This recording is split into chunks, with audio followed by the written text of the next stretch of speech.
नमस्कार, शिल्पाज रेसिपीजमध्ये तुमचं स्वागत आहे। तर आज आपण अगदी झटपट तयार होणारा रवा डोसा बनवणार आहोत। तर त्यासाठी इथे मी 1 वाटी रवा घेतलेला आहे। तर रवा इथे आपल्याला बारीक किंवा मोठा कोणताही चालेल, कारण आपल्याला मिक्सरमधून बारीक करून घ्यायचं आहे।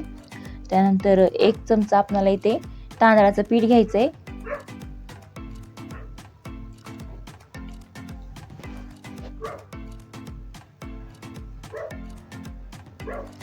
चवीनुसार मीठ आणि अर्धी वाटी दही घेतलेला आहे मी इथं।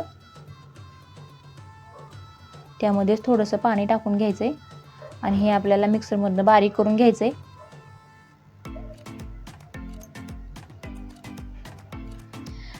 तर हे मी सगळं मिश्रण मिक्सरमधून बारीक करून घेतलेलं आहे। तर आता हे थोडंसं घट्टच वाटते, आपण थोडंसं पाणी टाकून ह्याला छान बेटर बनवूया। तर हे एका भांड्यात काढून घ्यायचं आहे आपल्याला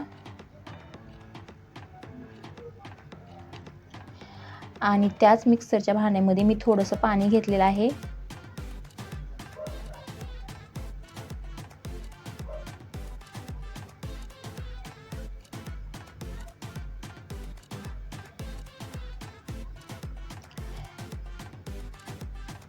आता मिक्स करून घेऊया आणि यामध्ये आपल्याला थोडासा खायचा सोडा टाकायचा आहे। खायचा सोडा नसेल तर इनो पावडर टाकली तरी चालेल। आता हे चांगलं मिक्स करून घ्यायचं आहे आपल्याला। तरी ते जास्त घट्ट किंवा जास्त पातळ हे बेटर बनवायचं नाही आहे आपल्याला। तर अर्धा तासासाठी आपण हे मुरत ठेवूया। तर इथे मी चटणीसाठी 4-5 हिरव्या मिरच्या घेतलेल्या आहेत। तर तुमच्या आवडीनुसार इथे मिरची कमी जास्त करू शकता तुम्ही।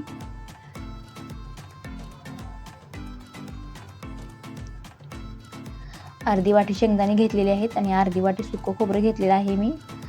4 लसणाच्या पाकळ्या घेतलेल्या आहेत आणि 1 इंच आलं घेतलेलं आहे।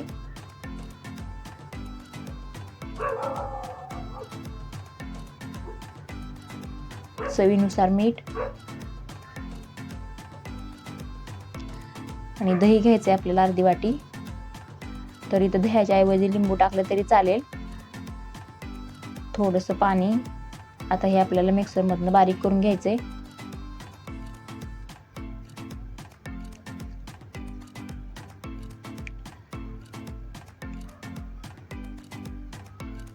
तर इथे मी हे सगळं वाटण बारीक करून घेतलेलं आहे। तर एका बाउलमध्ये काढून घेऊया।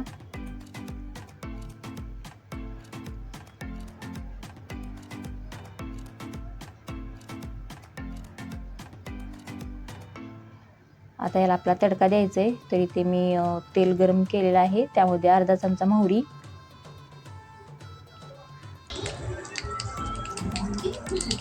2 लाल मिरच्या, थोडंसं हिंग। आता आपण या चटणीवरती घेऊन ठेवूया। मिक्स करून घ्यायचे।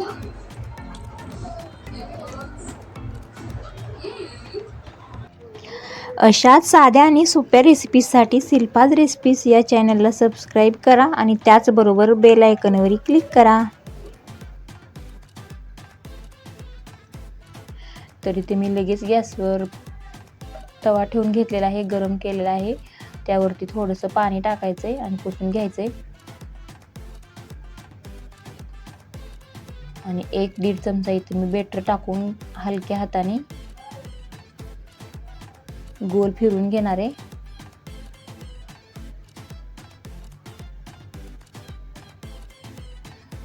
तर आता इथे मीडियमच गॅस करायचा आहे आपल्याला।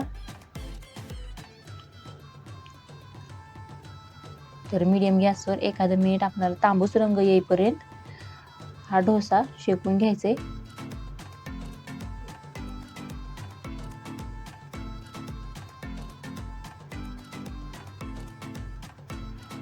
तर तुम्ही बघू शकता मस्त कलर आलेला आहे डोशाला।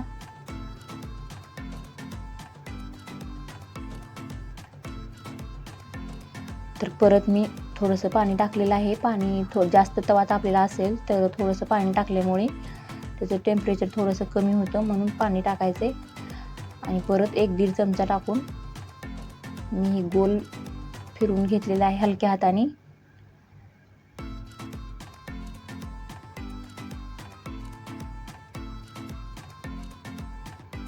तर तुम्ही बघू शकता इथे आपला हा डोसा पण तयार झालेला आहे.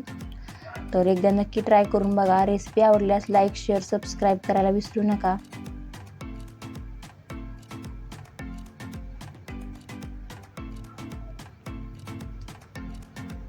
धन्यवाद.